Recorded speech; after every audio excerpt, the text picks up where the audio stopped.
Olá, escritoras, escritores, povo do livro e amantes da literatura. Aqui estamos cercados do aroma suave e resistente de arruda e guiné. Estamos praticando diálogos feministas e antirracistas nada fáceis com crianças e adultos.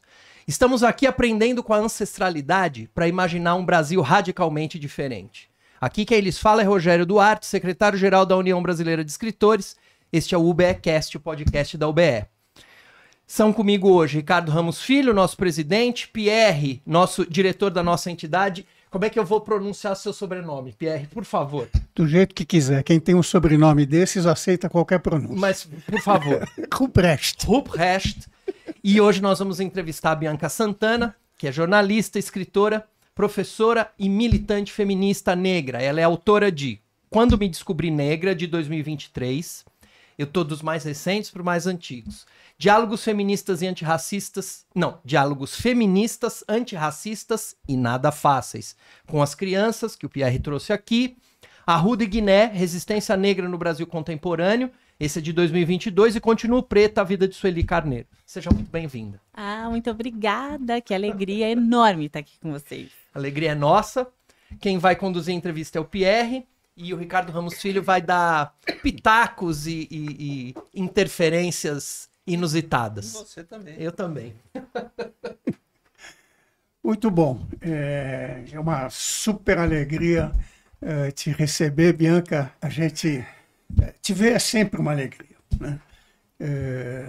Eu estava pensando ontem nessa nossa conversa de hoje, né? E eu acho que a melhor coisa a imagem que me veio é que você é um susto bom, mas é um susto. Adorei. Você chacoalha. E eu tive a oportunidade de acompanhar várias chacoalhadas suas, né? E fico muito feliz, né? A Bianca é uma militante feminista, militante do movimento negro no Brasil, e tem uma história incrível, né? Passou por vários tipos por vários desafios diferentes e tal. E nós temos tem um currículo vastíssimo, né? Não dá nem para a gente se dedicar muito a ele, porque senão vai todo o podcast no currículo, né? Publicou esses livros, publicou também o Aprender para Contar, livro de alfabetização para jovens e adultos, né? Que fala de um lado importante também da Bianca, que é esse lado da educação, da ligação com a educação, né? E tem artigos na Folha, onde é colunista, a revista Cult, um monte de publicações, né? Instagram, exato. E, por fim, né?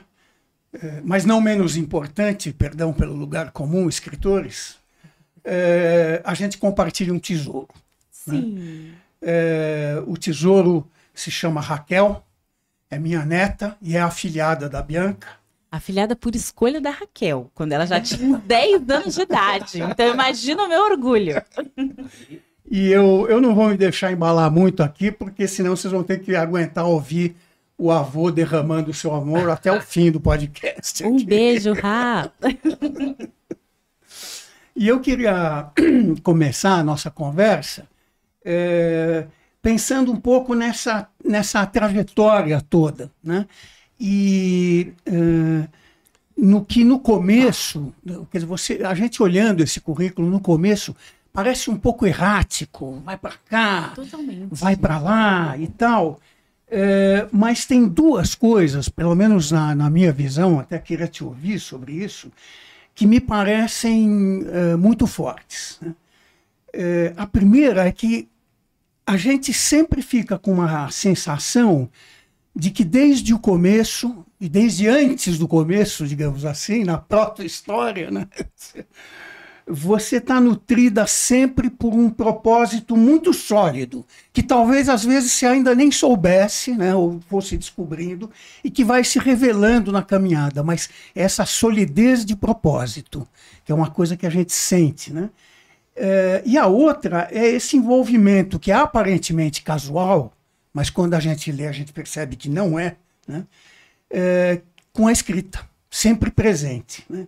Então, eu queria começar por esses dois, por essa ligação, e perguntar para você como é que foi, antes, na sua infância e na primeira juventude, né, o tatear desse propósito, né, a construção desse propósito e a sua relação com a escrita, né? Ela sempre teve por aí mesmo?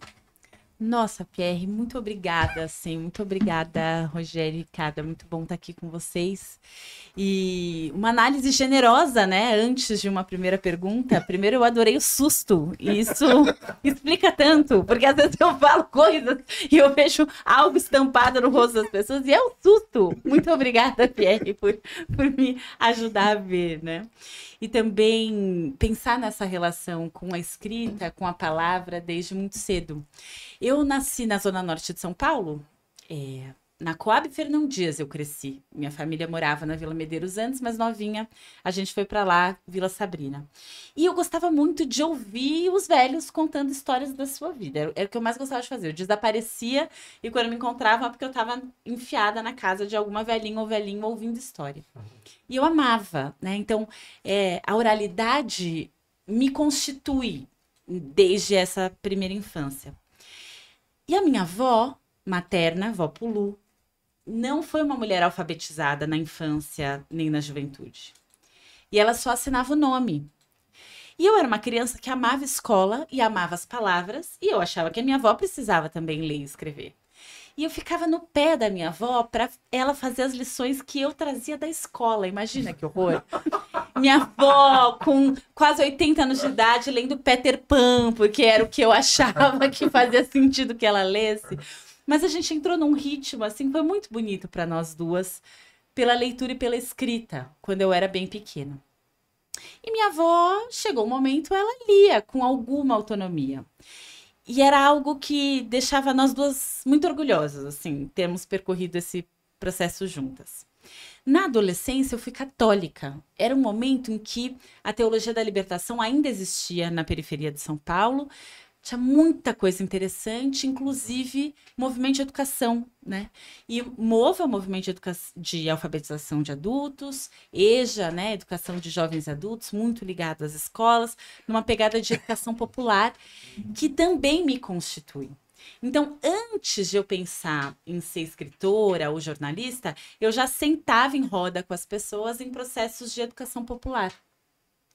Imagina, eu, moleca, assim, ia para os cursos de verão da PUC com o pessoal da igreja. Com 12 anos de idade eu ia. Ninguém entendia muito bem aquela menina no meio, mas eu gostava demais de estar nesse meio. E é um pouco a política, que é importante também na minha vida, eu conheço na igreja e a partir desse lugar da solidariedade, da partilha, da comunhão, da divisão. E isso também me constitui com muita força. Recentemente eu estava no lançamento de um livro da Pamela Passos, professora no Rio, sobre a Marielle Franco. E ela contando a trajetória da Marielle, que também passa pela Igreja Católica. E a própria Pamela também passa. Então tem algo na minha geração de mulheres negras, perto de 40 anos de idade, que o nosso acesso a um debate mais politizado passa pela Igreja Católica, né? Pela teologia da libertação. E aí eu começo a trabalhar com educação de jovens e adultos depois. Então, eu fui professora da EJA, professora de língua portuguesa, muito na pegada da educação popular e com a oralidade. Depois eu fui dar aula no Vera Cruz. O Vera Cruz teve um projeto de EJA, né, por alguns anos, e eu era professora do que a gente chamava de módulo 2, que era depois da alfabetização. E era uma coisa ali, porque as pessoas já tinham ali um instrumento para escrever, elas estavam já alfabetizadas, apropriadas do código, mas elas não escreviam. E era um desafio mesmo, né, para as professoras, professores. Aí um dia eu cheguei para a coordenadora e falei, olha, eu quero ler Terceira Margem do Rio, quero ler Guimarães com essa turma. E a Jussara, Bianca, não inventa, entendeu? Terceira Margem do Rio, Guimarães, ensino médio, as pessoas acabaram de ser alfabetizadas. Falei, sim, mas muitas delas são migrantes sertanejas. Vai fazer sentido. E aí eu levei impresso, assim, numa letra bem grande, aí eram muitas páginas, né, o conto, e deixei virado, assim, nas carteiras. Então as pessoas chegaram e tinha aquela papelada, eu falei, não virem, não é para ninguém ler. Eles, nossa, o que aconteceu hoje, né? E aí eu falei, eu vou ler para vocês, mas não é para vocês acompanharem junto comigo. E aí eu dei, assim, o melhor de mim para tentar trazer oralidade para aquele texto do Guimarães, e eu vi as pessoas, assim, dando uma olhadinha, sabe? Será que isso que ela tá falando tá mesmo nessa palavra, né? Porque o texto escrito parecia tão distante da realidade daquelas pessoas. E aí, de repente, professora, e aí todo mundo resolveu acompanhar junto, e era uma aula que eu dava a cada semestre e que transformava, na minha visão, a relação daquelas pessoas com o texto escrito. E eu começava a trabalhar a escrita autobiográfica depois da leitura de Guimarães. E acontecia. E aí pessoas que tinham muito medo da palavra escrita, de repente sabiam que existia neologismo e que tudo bem se aquela palavra estiver errada para o dicionário. Se eu estiver escrevendo a minha história, eu posso escrever do jeito que eu falo e não tem problema. Não tem problema em inventar a palavra. Isso, para mim, foi uma transformação radical também na minha vida e na minha experiência com a leitura e com a escrita. Tanto que quando alguém fala, eu não sei escrever, eu fico um pouco irritada. Porque o Brasil é um país que tem quase 10% de população analfabeta, que realmente não sabe escrever, porque não domina o código. A gente que é escolarizado, a gente sabe escrever. Tudo bem, a gente ainda não escreve como a gente gostaria, a gente pode trabalhar nisso, aprimorar, mas a gente escreve. Então, Pi, antes de eu lidar com a minha própria escrita, eu tive relação muito profunda com pessoas que aprenderam a escrever já adultas e para quem o texto autobiográfico, principalmente, né, naquele momento, como eu olhava, estudava, fazia muito sentido como porta de entrada para a leitura e para a escrita. Nem sei se eu respondi sua pergunta. Lá atrás. Não, respondeu sim, eu acho que bárbaro, porque a escrita do Guimarães, quer dizer, tem essa experiência que foi feita em Cordisburgo, né? De ler Guimarães para as bordadeiras do local, né? E das crianças contarem Guimarães. Das miguelinhos, né? E isso é exatamente uma experiência nesse sentido, né? De, através da oralidade, desfazer vamos dizer, a imponência ou que a escrita às vezes parece impor, né? E mostrar a essência do texto mesmo, né? Muito legal, muito... E as pessoas escreviam coisas lindíssimas depois disso. E eu devo...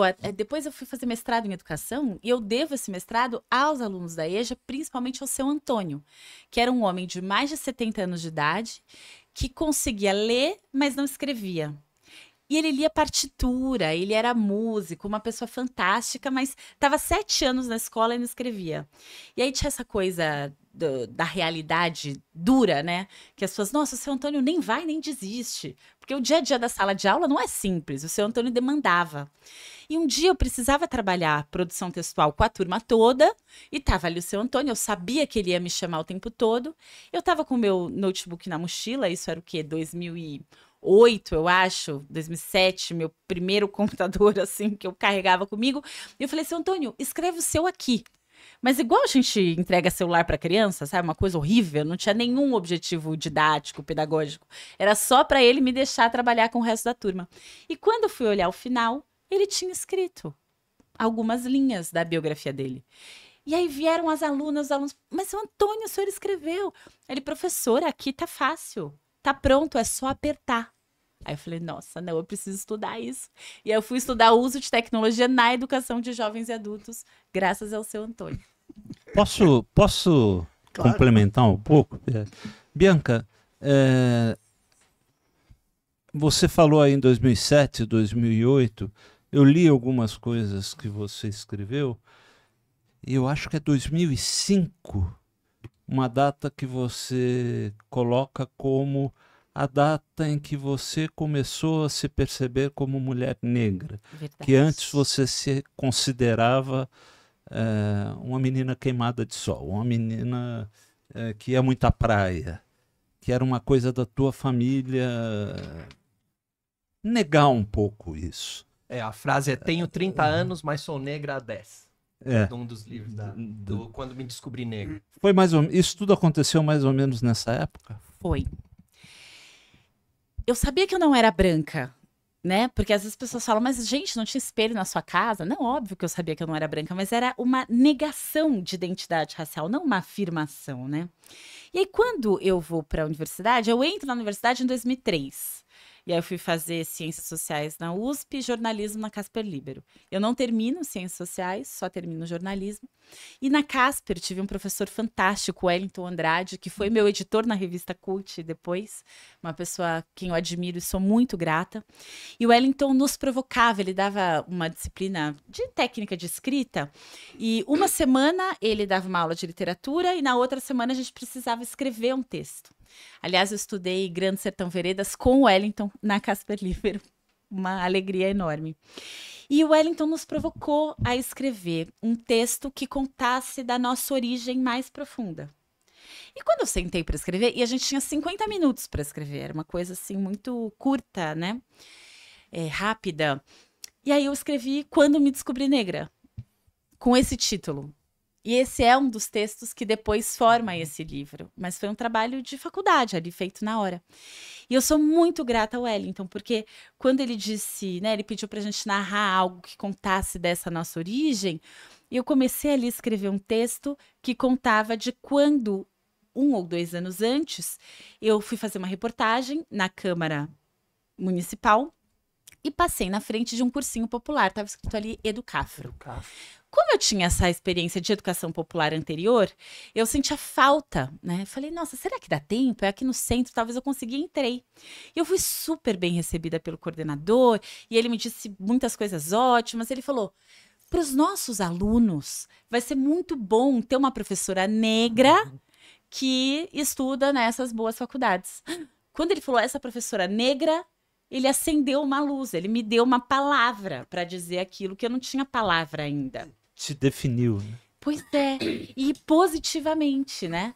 Então, uma professora negra que estuda em boas faculdades e pode ser referência para esses estudantes negros, num cursinho chamado Educafro, né? Então, e aí eu fui dar aula na Educafro. Lembro, minha mãe foi comigo algumas vezes e ela ficava assim, abismada, porque eu dava aula de gramática na Educafro, nem era de literatura, né? Eu gosto de gramática.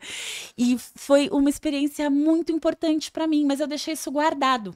E aí, quando o Wellington faz essa provocação de contar de uma origem profunda, eu lembrei dessa cena na Educafro. E sabia que aquele homem...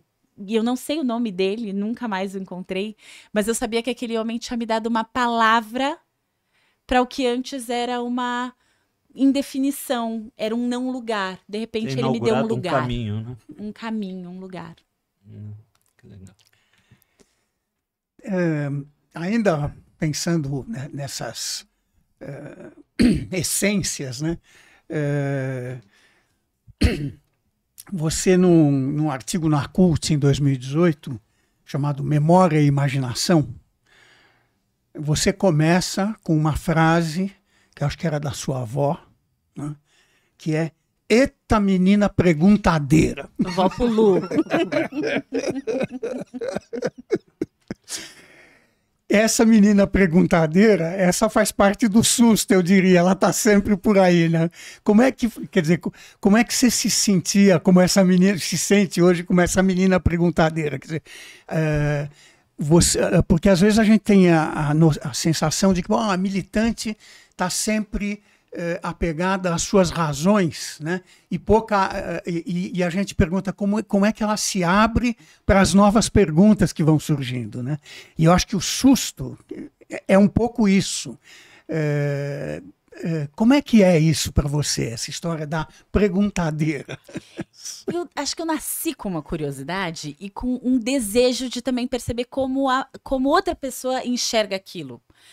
que não necessariamente eu tô vendo, ou que sabe alguma coisa que eu não sei, que viveu algo que eu não vivi. E eu tenho isso muito forte desde pequena. E eu perturbava, né, todo mundo ao meu redor.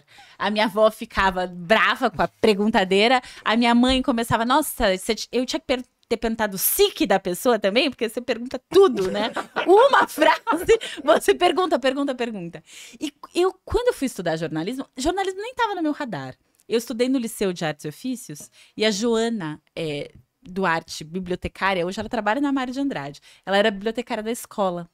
E eu muitas vezes fugia da aula e me escondia assim na sala da Joana para ler. E lia jornal e conversava com a Joana, tudo.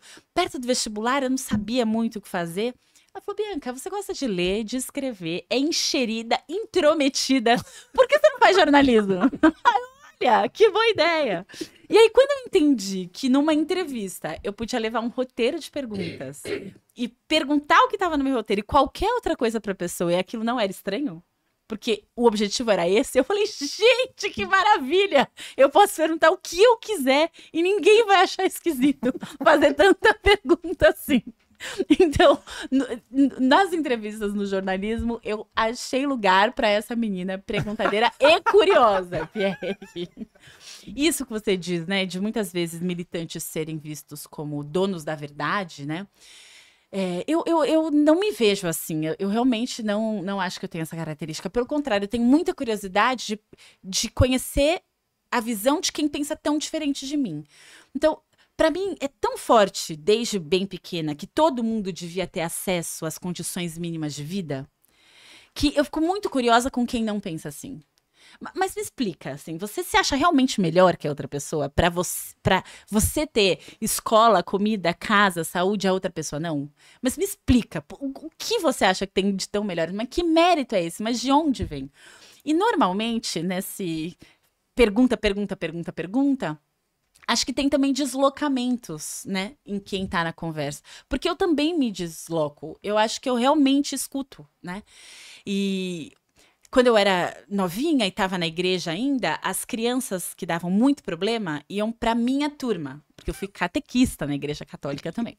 E quando tinha aqueles meninos que nenhuma daquelas senhoras, porque eu era a única adolescente catequista, todas elas eram idosas, né? E quando tinha aqueles meninos que perturbavam, elas mandavam pra Bianca. Não, manda esse menino pra Bianca, porque ninguém aguenta mais. E eu amava esses meninos, porque eles eram inquietos. E quando você enche um menino inquieto de pergunta, ele também se sente desafiado a te escutar. E aí era maravilhoso. Eu lembro até hoje do Heitor, um menino pretinho, muito magro, que era terrível. E nessa de fazer muitas perguntas pro Heitor, um dia ele me convida para ir até a casa dele. E eu era muito nova, e aí conversei lá com as freiras, e uma das freiras foi comigo, a irmã Lourença. E nós fomos juntas. Quando eu entrei no cômodo em que o Heitor morava com a mãe, e a mãe não estava em casa, porque estava trabalhando todo. Ele era um menino de 8, 9 anos de idade, que precisava fazer tudo sozinho o tempo todo, e vivia naquela condição. Como não entender aquele comportamento do Heitor? Porque como era possível que as outras crianças fossem tão cuidadas e tivessem acesso a tantas coisas, mesmo na periferia de São Paulo, né? E ele vivesse naquela condição em que ele precisava cuidar dele. Então, acho que isso de perguntar e também escutar é o que pode nos trazer alguma possibilidade para esse país. E aí a Sueli Carneiro que me perdoe, porque ela se irrita com esse meu lado, mas eu sou muito freiriana, né? Porque quando a gente olha para o Paulo Freire, tem um livro dele de 57 que eu amo, Educação e Cultura Brasileira. Foi a tese dele para tentar ser professor da Universidade Federal de Pernambuco, e ele não foi aprovado no concurso. Atenção, não foi aprovado. Mas o Paulo Freire, ele desenha aquilo que ele diz que é a nossa impossibilidade de democracia, porque a gente não tem diálogo. Como a sociedade brasileira, ela desde sempre está estruturada na violência, a gente não sabe dialogar. E sem diálogo não tem democracia. Então, é Educação e Atualidade Brasileira, é o nome do livro. Então, ali ele formula uma tese que depois ele desenvolve no Educação como Prática da Liberdade, em muitos outros livros, de que a gente precisa educar para o diálogo, essa é a nossa chance de um dia, talvez, sermos democráticos. Bárbaro. Muito legal. Eu, ainda falando do Quando Me Descobri Negra, né? Que começa com essa frase maravilhosa que o Rogério nos leu, né? Tenho 30 anos, mas sou negra há 10, né? E só lembrando, quer dizer, o Quando Me Descobri Negra, acho que deve ter já batido os 200 mil, ou se não, quer dizer, tem um número de cópias extraordinário que foi vendido e distribuído, né? Ele é um livro que suscitou muita correspondência para você, de leitores, né? E eu queria que você falasse um pouco do que é isso, porque o livro, na verdade, ele tem é um livro de relatos, né? Alguns vividos, outros imaginados, outros a mistura dos dois, né? Relatos curtos, né? Escritos numa linguagem quase jornalística, né? É uma coisa muito... Vamos lá. Vou te contar. Tem muito da oralidade nesse sentido, né? Como é que foi a recepção desse livro e como é que isso, vamos dizer, impactou na tua sequência? Esse livro mudou a minha vida. E ele foi inventado pela Renata Nakano, editora do livro. Ela trabalhava na época na Edições de Janeiro. E no meio da edição, ela rompeu e ela falou, posso levar o seu livro comigo? Eu falei, pode. E aí ela levou para o SESI. E aí o Rodrigo recebeu super bem lá na editora do SESI, Rodrigo, a Juliana, e foi muito legal. Mas eu não tinha a intenção de publicar um livro. Eu sou jornalista. Na época, eu até tinha um blog na Abril, tinha um portal chamado Planeta Sustentável, eu escrevia sobre maternidade e sustentabilidade. Era um blog remunerado, né? Como já existiu, existe ainda menos, mas existe. E ali era um trabalho, né? Em 2013, eu fiz um jogo de búzios e eu tive uma orientação de escrever as minhas experiências e publicar. Falei, mas que orientação é essa? Não tem nada a ver com isso. Não, é para escrever suas experiências, seus sonhos, as coisas que você pensa e publicar. Falei, nossa, tá bom, obrigada. Assim, todo o resto eu entendo, isso aqui não vai acontecer. Uns 10 dias depois, o Huffington Post estava vindo para o Brasil. Brasil Post veio com a Abril. E um amigo meu, o Lucas Pretti, era editor de blogs. E aí ele me convida para ter um blog lá. E o Huffington não remunerava, né? Eu falei, eu vou escrever de graça num projeto da Abril. Aí lembro, né, do Pai de Santo e do Jogo de Búzios. Aí o Lucas, mas se eu for escrever, eu vou escrever sobre o que eu penso, as minhas experiências, os meus sonhos, tentei reproduzir as palavras. Ele, não, tudo bem, é isso mesmo. E eu comecei a escrever textos que eu não sabia exatamente para onde ir. Um deles, que tá aí no Quando Me Descobri Negra, ele chama Que Corajosa por Vir com esse Turbante, algo assim. Uhum. Na época eu fazia consultoria para uma instituição de ensino e eu, enfim, cheguei no trabalho. Olha, tá aberto nessa página. Tá marcadinho. Muito bom, muito bom. E ali, enfim, depois de um dia longo de trabalho, muito objetivo, era assim, para pensar um repositório tecnológico para os conteúdos de educação, era uma coisa muito pragmática, né? E aí, no fim do dia, a gerente da instituição que tinha me contratado foi me levar até o elevador, ela falou, nossa, Bianca, que corajosa você vir aqui com esse turbante. Eu levei um susto com aquela pergunta, susto também, né, com aquela afirmação. E eu cheguei em casa e escrevi aquilo, sem nenhuma intenção de publicar. Só porque quando algo tinha passado do incômodo, que eu nem queria falar sobre aquilo com ninguém, eu escrevia. E a minha hipótese é de que todo mundo faz isso, né? Todo mundo que é alfabetizado faz isso. E eu escrevi. E eu pensei, será que é esse o texto que eu tenho que publicar? Mas, putz, o trabalho. Aí escrevi pra ela, né? Falei, olha, me desculpa, eu sei que você não teve nenhuma intenção, mas isso aqui aconteceu, né? Ela me escreveu de volta: nossa, Bianca, desculpa, realmente, jamais imaginei que isso podia bater em você nesse lugar do racismo, né? Então, 1000 desculpas, não foi minha intenção, que bom que você escreveu. Falei: ó, obrigada por compreender, mas eu vou publicar. Óbvio que eu não vou falar o seu nome, nem da instituição, mas eu vou publicar esse texto. E ela: não, é duro, é difícil, mas lógico, publica. E esse foi o primeiro texto que eu mandei. E aí eu entrei em numas de abrir uma porteira, entendeu? E comecei a escrever coisas que eu nunca tinha escrito e nem falado. E Catarse mesmo. muita catarse, muita mesmo. Eu nunca tinha falado pra ninguém, por exemplo, sobre a morte do meu pai. E aí, de repente, eu escrevo e publico. É um texto impactante. Texto impactante. E aí, para muitos amigos de faculdade, de quem eu tinha fugido da pergunta, como seu pai morreu, na hora que eu publiquei, eu pensei: gente, agora, eu escrevi um e-mail para os meus amigos: oi, gente, desculpa, eu nunca contei para vocês como meu pai tinha morrido, mas eu publiquei na internet, sabe? Uma coisa completamente desvairada, assim. Eu entrei numa catarse mesmo, que para mim foi muito importante. E aí, quando a Renata Nakano, enfim, ela começou a acompanhar o blog e falou: você não quer fazer um livro com esses relatos e alguns outros? Eu falei pra ela: não quero fazer livro nenhum, imagina. Quem escreve livro é escritora, eu não sou escritora. Lógico que eu não quero fazer o livro. E aí a gente conversou muito, a Renata teve uma paciência enorme, fizemos o livro, e aí a primeira edição é de 2015, e ela é uma edição ilustrada, que foi publicada pelo SESI, super, super linda. O Matheus Velasco até ganhou Jabuti, né, pelas ilustrações, que são realmente bonitas. E o livro, e eu não sabia exatamente o que ia ser, né? Eu não tinha muita ideia de que o livro fosse conversar com tanta gente.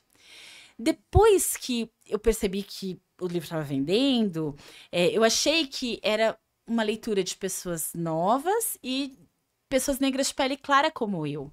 E depois eu fui entendendo que não, que gente com a pele muito escura, retinta, também achava que o livro fazia sentido, que pessoas mais velhas liam o livro. E às vezes eu chegava num evento literário e vinha alguém, assim, uma senhora de 80 anos me abraçar falando que o livro tinha sido importante, porque ela também era negra e ela não tinha afirmado isso até aquele momento. Então o livro para mim também foi um susto. Gostei, fiquei com a palavra, filha. Foi um susto. E é muito legal, né, Bianca?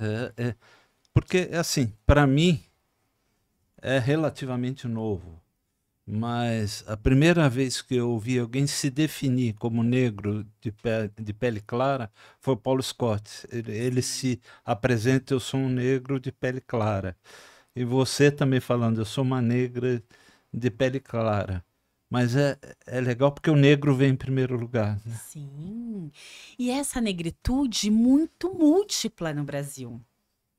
Porque ninguém estranha pessoas brancas terem tons de pele diferentes, né? Vocês três, se um coloca o braço do lado do outro, tem tons de pele diferentes. O cabelo tem tons diferentes, o olho tem tom diferente. Isso não é esquisito. Mas no Brasil, quando uma pessoa com o meu tom de pele se afirma negra, muitas vezes: não, calma, se você alisar o cabelo, você nem vai parecer negra. Você fala: mas assim, como, né? Que frase é essa? De onde vem? Porque a negritude brasileira, ela também é de muitos tons de pele, né? Isso é uma construção teórica importante de movimento negro ali dos anos 70 e 80. Mas eu só me apropriei dela depois de escrever Quando Eu Me Descobri Negra. Então, olha que coisa, né? A partir dessa experiência e do contato com a Educafro, com o próprio movimento negro numa experiência de educação, é que eu fui construindo uma identidade racial e depois eu fui ler as autoras que já escreveram sobre isso. Então, a Neuza Souza Santos escreveu Tornar-se Negro, que eu não li antes de escrever o Quando Eu Me Descobri Negra. Eu nem conhecia o livro dela. Eu fui ler Sueli Carneiro, Lélia Gonzalez, Beatriz Nascimento depois. Então, eu também sou muito grata ao Quando Eu Me Descobri Negra, porque ele me levou para um lugar que eu não conhecia. Então, além da negritude ter me oferecido lugar, esse livro me levou para o movimento negro, me levou para o movimento de mulheres negras. E aí eu me aproximei a partir de um texto escrito de forma muito pulsante, né? E aí eu fui ouvir histórias das pessoas. Na época eu fazia parte da Casa de Lua, que era um grupo ali perto do metrô Vila Madalena, e a gente sentava em roda e fazia círculos de mulheres negras. E assim, muitas das histórias que eu ouvi eram parecidas com as minhas. Mas eu não conhecia ainda a noção de escrevivência da Conceição Evaristo. Dessa escrita em primeira pessoa do singular, que é também primeira pessoa do plural. Isso tudo eu fui ler na teoria depois. o livro veio antes e ele que me levou para esses lugares. Então eu tenho um carinho enorme por ele. Nessa edição mais recente, de 2023, da Fósforo, você quer mudar alguma coisa, quer olhar? Eu queria mudar tudo, assim, eu olho para o livro, eu não me reconheço mais nele, mas eu não posso fazer isso, eu tenho um respeito muito grande por esse livro, porque esse livro ele é muito maior que eu. Ele inaugurou em você coisas muito importantes. Exatamente. Né? E ele inaugurou em mim coisas importantes e pelo que eu ouço das pessoas, ele também abre espaço para as pessoas perceberem coisas nelas. Então, não, sabe, assim, eu tenho respeito e gratidão por esse livro. Muito legal. E justamente nesse relato que se chama Que Corajosa por Vir com Esse Turbante, aparece uma outra coisa que me parece extremamente significativa. Logo no segundo parágrafo você fala: descobrir-me negra foi um processo, descobrir-me mulher é uma jornada que se iniciou com a maternidade e tem sido o foco da minha atenção. Então essa questão do feminino, né? Do feminino e da feminista, né? Que está em você. A gente sente que existe uma, vamos dizer,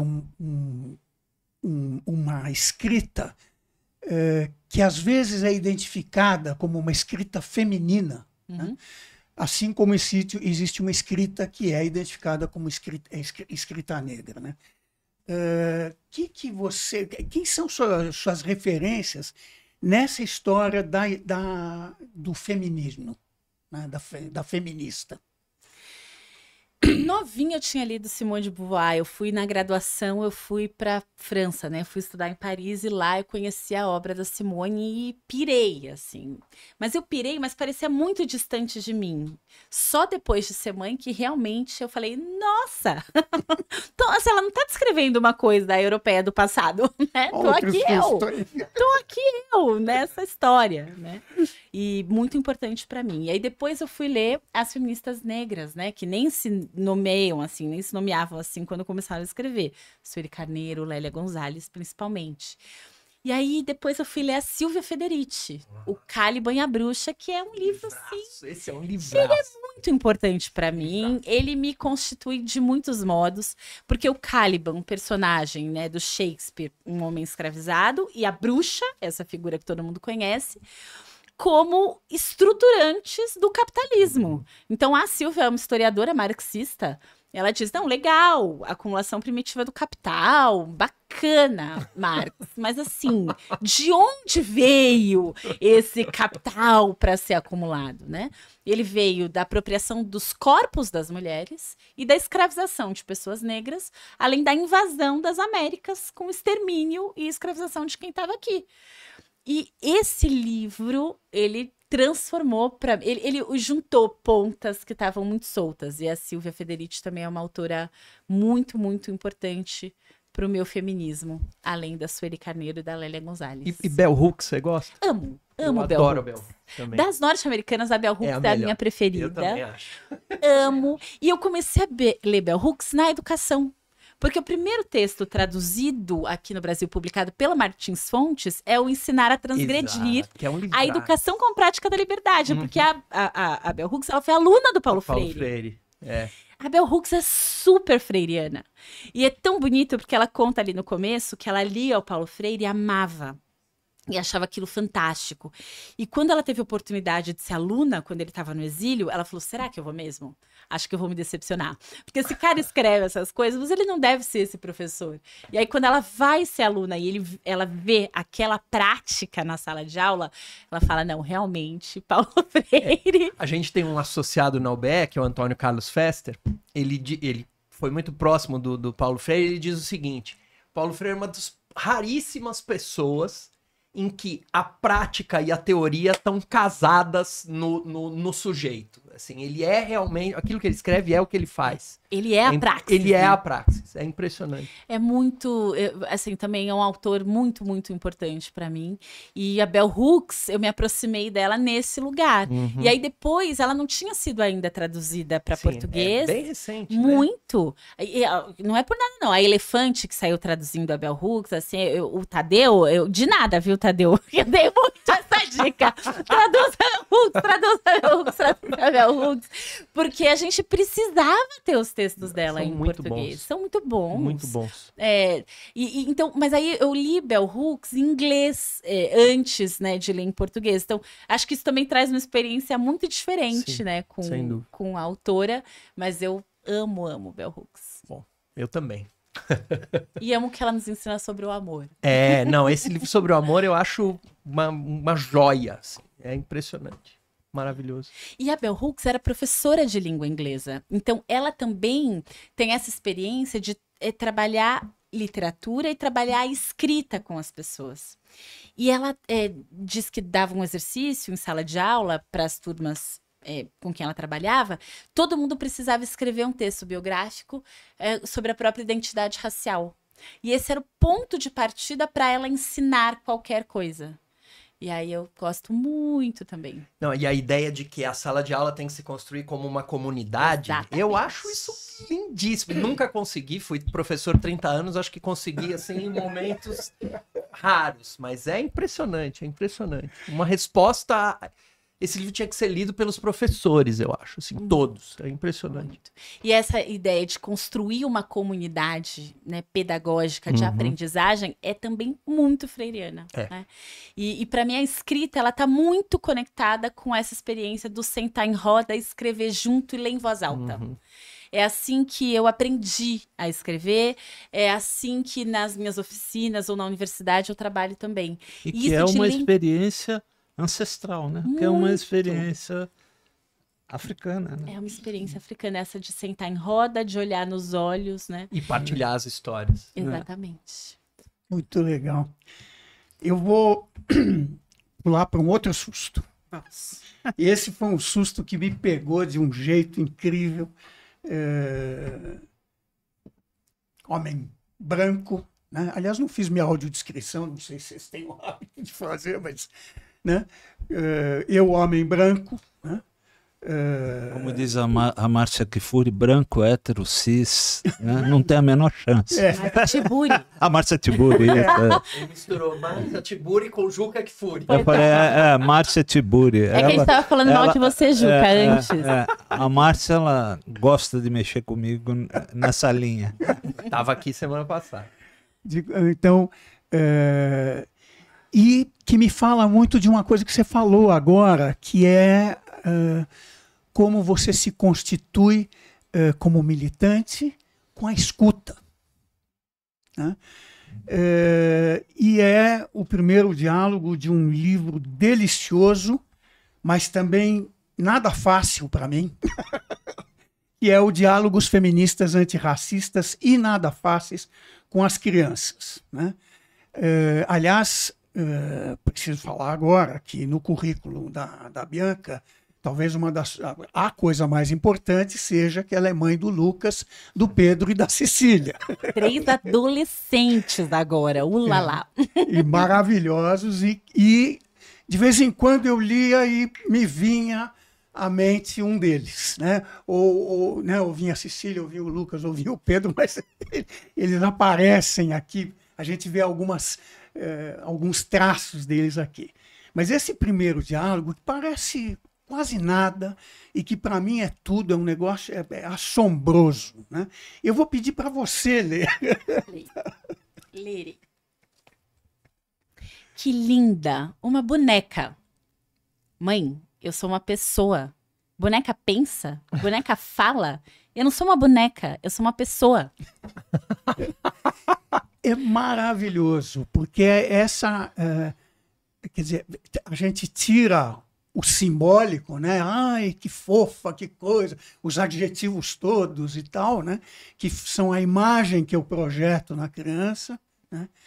E porque a criança se afirma e diz, tô aqui. E o que eu acho mais lindo é que eu sou uma pessoa. A pessoa não tem gênero. Exatamente. Ela não diz eu sou um menino, eu sou uma menina.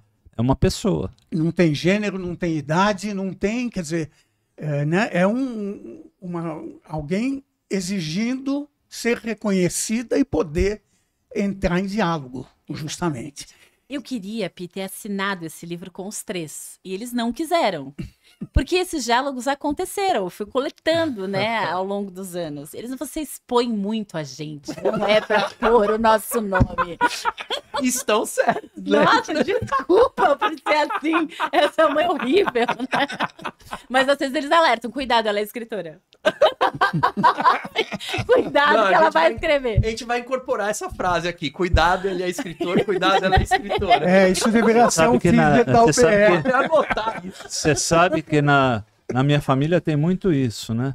Aí você vê que esse papo de que é ficção, ficção, ficção, mas você está falando da gente. Exatamente isso. Minha família, e os 3 são terríveis nisso, terríveis. E eles leem as coisas, criticam, falam, assim, é impressionante. Posso ler um, Pi? Que Claro, claro. Eu amo esse diálogo. E eu acho que o meu divórcio começa quando eu escrevo esse diálogo. Homem não lava roupa? Lava, lógico. Então por que toda propaganda de sabão só tem mulher? Porque a publicidade é machista. O papai lava roupa enquanto eu tô dormindo? Ops. Eles são, isso. Não, esse livro é espantoso, né? Porque também é um livro dirigido a pessoas, né? Ele não é um livro para criança, ele não é um livro para adulto, ele é livro para todo mundo, né? E quando eu li ele, eu reli, né, agora, mas eu me lembro a primeira vez que eu li, eu falei, esse livro eu deveria demorar para ler o tempo que eu demorei para ler, sei lá, a Ilíada. O Grande Sertão. As cartas do Van Gogh. Porque o tempo, porque cada trio de frases que eu leio aqui, eu tenho que parar e mastigar. E esse mastigar, quer dizer, ele vale pela delícia do texto, porque o texto é delicioso, né?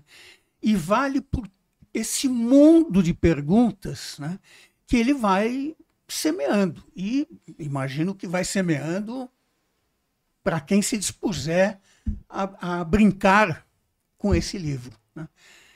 Que delícia ouvir, porque essa é a intenção, né? Um livro de diálogos para convidar mais diálogos, né? Então, o que a gente tem que conversar? A gente tem muita coisa. E muitas coisas não têm resposta, né? Assim, eu termino alguns diálogos na pergunta e para algumas pessoas isso gera angústia. E tenho trabalhado com professores, né? Com adultos que usam o livro como mediadores, mas eu fico inseguro. Eu falei, pois é isso mesmo.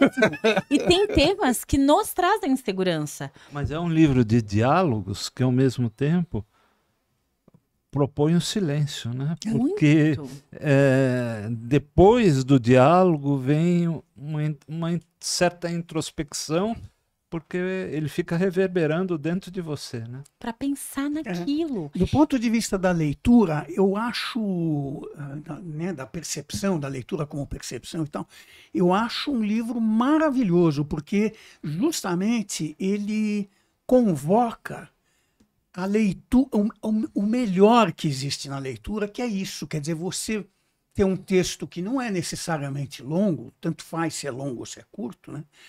Mas do qual você tem que participar, né? E você não precisa participar com resposta, nem você tem que participar simplesmente se dispondo a conversar com o texto, a contemplá-lo, como você falou, né? O silêncio e tudo, né? E isso me parece que, quando a gente pensa na leitura e na difusão da leitura, na promoção da leitura, né? Isso é essencial. Né? Isso é uma das disciplinas básicas, é que nem aprender a cultivar jardim. É a mesma coisa, né? Então, Feliz. E justamente nessa aqui, quer dizer, você convocou uma outra questão que deriva daqui, que é essa pressuposta vamos dizer, polaridade, na minha opinião, não existe, né? Mas entre o que é ficção, o que é não ficção, né? O que é real, o que é imaginário, o que é... Quer dizer, isso vira um contínuo, né? Eu sei que você está trabalhando num projeto com muito cuidado, com muita calma, né? E eu sei que você nem sempre gosta muito de falar do projeto, né? Mas eu queria ouvir um pouco como é que está sendo para você esse trilhar nesse momento na escrita. Muito obrigada, Pi, mas eu terminei. Temos um Novo furo, projeto. temos um furo. Feliz da vida. Já mandei, vai ser publicado pela Fósforo. Oba. Lançamento em novembro. Que legal. Mas, pois é, Vamos que é lá. é o experimentar a ficção, né? É experimentar escrever um romance. E eu sou mais jornalista do que eu gostaria. Eu sou muito apegada à apuração, muito apegada à checagem. E eu demorei mais de 10 anos nesse livro, porque não era muito simples para mim, entendeu? Preencher lacunas imaginando, né? Porque é uma ficção, porque eu não... Até a Saidiya Hartman, né, a norte-americana, ela fala em fabulação crítica, que é esse preenchimento, né, dos vazios a partir de uma imaginação que não está tão desconectada do que se pesquisa, estuda, dos arquivos, né? Acho que eu experimento uma ficção nesse lugar. Talvez um dia eu consiga me libertar totalmente. Eu não sei se alguém consegue, na verdade, mesmo a gente dizendo, né, que a ficção é sempre a família, não é, Ricardo? Sua família é muito sábia, já te disse. Mas eu experimento escrever na voz da minha avó e na minha voz. Então tem 2 primeiras pessoas nesse livro. E essa avó Pulu, que veio na década de 40 da região do Rio São Francisco, na Bahia, chegou a São Paulo, foi empregada doméstica a vida toda e estava super ok com as relações sociais, com as relações de classe, para ela estava tudo certo. Experimentar narrar nessa voz de que tá tudo certo, aquilo que eu, Bianca, vejo como injustiça, racismo e terror, foi algo desafiador, mas que eu também gostei de fazer. E quando entra essa outra primeira pessoa, que é a minha própria voz, não entrar também nesse lugar nem da militante, nem da didática, né? Então, sempre tentei, viu? Vamos ver se eu consegui. Eu tentei guardar o panfleto. 10 anos. 10 anos escrevendo, porque aí eu escrevia e parava, ia, voltava e reescrevia. E aí chegou um momento que eu achei que eu precisava fazer uma viagem pelo lugar onde a minha avó nasceu com as crianças e a minha mãe, ia atrás de documento. Sabe quando você inventa assim, um percurso infinito? No fim, essa viagem virou, sei lá, 3 paradas. Eu lembro, né? Ela ficou... E olha lá, Virou 3 parágrafos. Exato. Mas no processo... No processo, lógico. ela foi muito Claro. importante. E eu tô, assim, feliz, né? Não sei como vai ser para as pessoas quando elas lerem, né? E é muito bom não saber. E já tem título? Polu. Olha que Ah, legal, lindo título. lindo. Polu.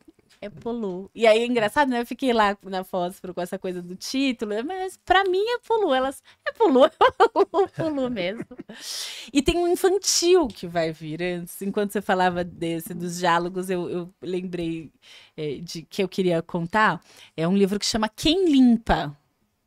E é uma ficção, porque o livro começa falando que num reino muito distante, né, num lugar muito distante, tinha crianças que não faziam nada, que elas acordavam e deixavam tudo de qualquer jeito, e chupavam bala e jogavam o papel embaixo do sofá, né? Ainda bem que aqui não é assim. E aí eu vou contando como é aqui. E essa, para mim, é uma grande ficção. E quando eu terminei o livro, mostrei para os meus filhos, tal, aí um deles falou: mãe, você sabe que ninguém vai ler, né? Ninguém vai querer ler esse livro. Tudo bem, não tem problema nenhum. Me fez bem escrever, né? Foi ótimo. E esse sai pela Companhia das Letrinhas agora em junho. Oba! Maravilha. Obrigada. Maravilha. Pierre, vamos nos encaminhando? Vamos, peraí, eu tinha preparado. Ah, sim. Eu tenho uma última questão, né, que é a seguinte. Voltando ao susto, tá?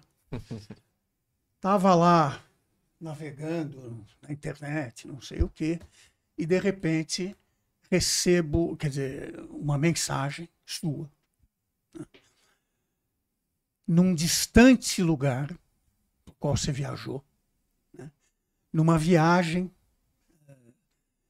incrível, né, e eu queria te ouvir falar rapidinho dessa viagem, dessa menina perguntadeira. O que foi isso?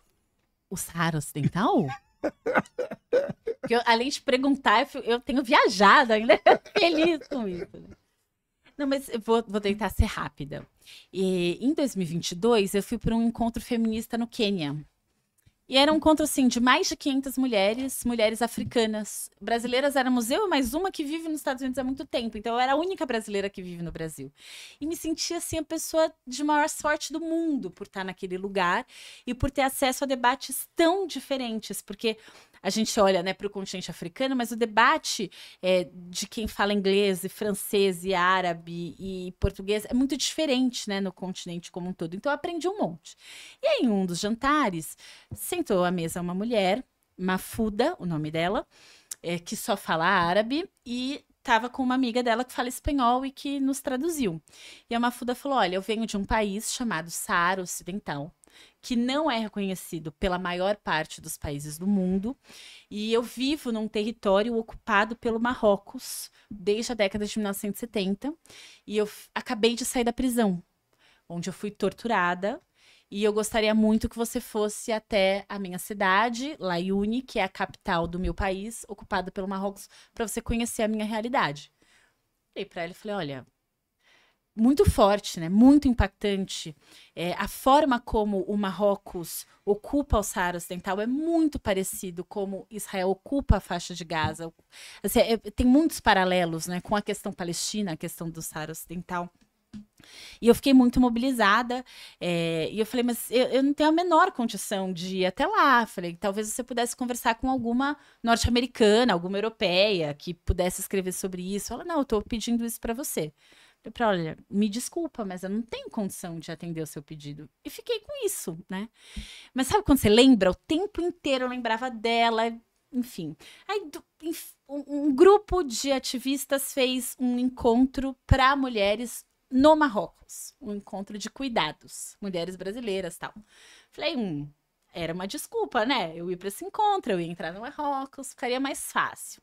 Mas não tenho dinheiro para isso e tal. Mas uma das organizações que financia a Casa Sueli Carneiro tem lá uma linha de financiamento para viagens. Você justifica, diz por quê, como, e eles decidem se vão financiar ou não. Chama Thousand Currents, até publiquei, né? Não é um segredo. E aí eu fui, tem um formulário, eu preenchi o formulário com toda a honestidade. Eu escrevi o meu diálogo com ela, dizendo que eu gostaria de ir atendendo esse pedido. A diretora da América Latina, ela me contando depois que ela leu e falou, não, né, pelo amor de Deus, lógico que as minhas chefes não vão aprovar esse pedido escrito desse jeito, mas paciência, cada um faz o que quer. E ela passou pra frente, disse que a chefe dela, americana, olhou e falou, nossa, que incrível, vamos apoiar. E ela pensou, bom, a maluca sou eu, vai nessa. Mas eu não fazia ideia do desafio, né? Quando eu comecei a organizar e planejar a viagem, eu entendi que nos últimos anos, mais de 400 jornalistas foram deportados, né? Porque o Marrocos proíbe exercício de jornalismo em Laiune, que é o território ocupado.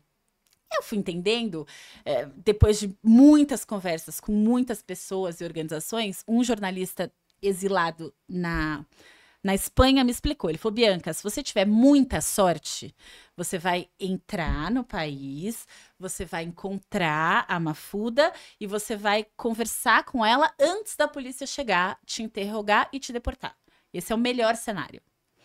Se você tiver um pouco de sorte, você vai encontrar com ela, conversar um pouco, não vai conseguir terminar a conversa e vai sair fugida. E o pior cenário é você nem entrar, que é o que acontece com a maior parte dos jornalistas, é deportado já do aeroporto. Enfim, tive muita ajuda para desenhar uma estratégia, mas eu fiz as entrevistas, passei 3 noites na casa dela, não fui deportada, fui para o aeroporto, peguei meu voo e cheguei pro Brasil. Eu não posso voltar para Marrocos, porque eu violei uma lei no país, e a lei que eu violei foi o exercício do jornalismo, né? Por ter praticado jornalismo, eu violei uma lei do Marrocos, por isso eu não posso voltar, infelizmente, porque o Marrocos é um país incrível, mas acho muito importante essa solidariedade às mulheres do Saara Ocidental, ao povo do Saara Ocidental, uma história muito pouco contada, e desde então eu tenho exercitado contar essa história. Mais recentemente, elas comemoraram 50 anos da Associação de Mulheres do Saara Ocidental no campo de refugiados delas na Argélia. E elas me convidaram para esse encontro, foi tão bonito, gostei muito de ter participado. E lá eu não tinha entendido, mas as pessoas ficavam, você que entrou, é a jornalista brasileira que entrou, e comemoravam. Exato, assim, eu falei, meu Deus. Ficou famosa, né? Subcelebridade no campo de refugiados, eu amei. Você sabe que eu estou pensando ontem com os escritores, com o escritor de Gaza, ele falou, olha, nós estamos esperando você em Gaza para você ver como que é a nossa realidade lá. Muito. Eu me imaginei indo para Gaza, me deu um certo medinho. E é para ter medo mesmo. Porque as prisões acontecem, as torturas acontecem, os desaparecimentos acontecem. É muito terrível, né? Eu não contei para os meus filhos, por exemplo, o que eu estava indo fazer nessa viagem, mas quando eu voltei, eu contei. E a Cecília me perguntou, mas por que você fez isso? Você tem a gente. E se tivesse dado alguma coisa errada, né? E é uma pergunta prudente, porque é realmente um risco. Mas levou uma bronquinha, né? levei uma bronca com razão, ao mesmo tempo em que eu expliquei para ela que esse propósito de que o Pierre falava no início, eu realmente tenho, desde a infância, essa certeza de que a gente precisa lutar contra qualquer forma de opressão e se solidarizar com quem precisa da nossa solidariedade. Quando uma mulher que é torturada porque estava fazendo um protesto pacífico na rua contra a colonização do país dela. Quando essa mulher é presa e torturada e olha para mim e fala, por favor, eu gostaria que você fosse lá para ver e contar, eu não consigo não pensar nisso até ter essa possibilidade, né? E me parece que a gente tem perdido um pouco a importância de estar em conexão e fazer os movimentos que realmente importam. A gente vê nessa ascensão da extrema-direita algo muito radicalizado e absurdo. Mas a gente tem tanto perdido utopia quanto tem se desafiado pouco a ser solidário. E perdeu a coragem também, né? O que a vida quer da gente é coragem, não é? Bárbaro. Bianca, eu queria super agradecer por essa entrevista, mas muito mais por ter te conhecido, por ter acompanhado à distância e às vezes mais perto, às vezes mais longe, essa caminhada e pelos maravilhosos sustos que você me deu, me dá e espero que continue me dando. Obrigada demais, muito obrigada. Obrigado, Bianca. Obrigado, Bianca. Bom, a gente fecha com o seguinte texto. Eu sou mulher negra, 27% do Brasil. Sou mulher, 52% da população. Sou eu quem cozinha, lava a roupa, limpa a privada, porque sou 92% das empregadas domésticas e também gasto o dobro do tempo que você nessas atividades. Em mais de 40% das casas, eu sou a chefe de família, apesar de ganhar 23,6% menos do que você. Eu choro sem nenhuma vergonha, cuido das minhas emoções e das suas. É do meu útero que você e os seus filhos nascem. Eu preciso me ouvir, preciso ouvir quem carrega as pessoas no ventre, nos braços e nas costas, apesar de todas as condições adversas. Ao contrário de você, eu tenho muito mais perguntas do que soluções. Preciso formular melhor essas perguntas e direcioná-las de forma adequada. Um exemplo. Sou anticapitalista e anseio por uma vida que não gere lucro para empresas e morte para as pessoas. Não sei como fazer. Na cidade de Tiradentes, zona leste de São Paulo, a média de rendimento das mulheres negras em 2010 foi de R$ 403,65 por mês. Essas mulheres mantêm a sua vida e a de seus filhos com relações e trocas que extrapolam as capitalistas, porque é impossível viver em São Paulo com esse valor. Essas mulheres eu quero e preciso ouvir, não você. Essa é a Bianca. Nossa trilha original é Candongas Não Fazem Festa, música do Zeca Viana, que está cochilando com Tom Jobim no canal Ursa Maior. Depois eu explico isso. Produção e efeitos de Rodrigo Costa e a Maria Clara, que estão aqui com a gente no estúdio Gargamel Produções, esta bruta flor do querer capturar pequenos seres azuis. O roteiro é meu, Rogério Duarte. A UBE é a Casa do Escritor Brasileiro, associe-se. ube.org.br/associe. Tem mais não. Até o próximo.